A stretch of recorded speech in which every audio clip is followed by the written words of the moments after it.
Is Paul. Do we have an emergency constitution? I thought we had a constitution that couldn't be suspended unless there was some sort of public danger. Yes, yes, yes. At least that's how I was reading the Constitution. We had to declare a public danger. Yeah. A time of war. Now let's see here. Impact of the due process clause on the suspension clause. Constitutional baseline for procedural due process, the implications of the exercise of the suspension power for due process. I thought for sure there's some due process necessary to terminate a rental agreement. Now, the charity could call me if you want to. I mean, you could send me an email, but then you'd have some legal problems. Yeah. The rental agreement was with the individual. Yeah. Now, military commissions legislated a limitation on the duration of suspension.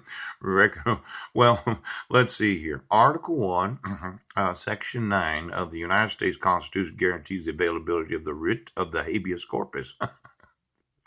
The Great Writ, is that what they call it? Now, famously described express provisions for exercise of extraordinary authority in times of crisis. Now, are we having a time of crisis? Because it looks like the suspension of the writ. Yes, government power to imprison its citizens. Oh, for any and all meaningful judicial oversight, potentially dramatic consequences of such suspension on the protection of civil liberties during times of emergency are almost unfathomable. Now, let's see here. Lawfulness of detention. Obviously, it was unlawful to detain me in jail. Yes. When you refused to admit the evidence, I wasn't in Esquimalt, I wasn't in Jefferson County. Yeah. And then there would be no way individuals obtain their release or even challenge the lawfulness of their confinement and the suspension of habeas corpus lifted.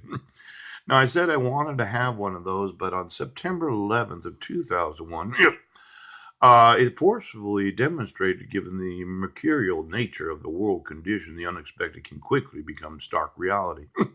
You can appreciate the stark reality that I woke up in this morning.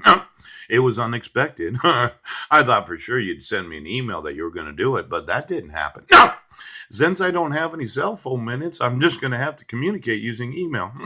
Now, I was very good with the individuals that own the house. I specifically said that I wasn't going to get a new phone for myself. No, I would borrow a phone from somebody and I would call them when I was leaving. Yes. So they would know that I had left the premises. Yes. Yes, I did. And they would have this verbal authority from me that you can now turn the utilities off. Now, I was very clear that there would be no unanswered questions. Yes. I would tell them where the house key is because I have a key to the residence. Yes, the key was given to me because of a rental agreement. And I wanted to make sure that they had nothing to be concerned about. But when I have a key, yes, because of a rental agreement, yes, that was paying the utilities, yes, the city did not have the authority to turn the electricity off. Now, mercurial conditions. I have a key to the house so that I could rent a room. Yeah. And I wasn't just going to put it someplace. Yeah. We're going to get a termination of rental agreement so that I'm obligated, yes, to inform them, yeah, that you can find the key where I've left it. Yeah. It'll be a top secret location that only you will know. Now, the agreement was on Wednesday, yes, January 15th at 10:39 a.m. Yeah, that I would call you when I was leaving so you would know where the key was at. But since the city decided right now, decided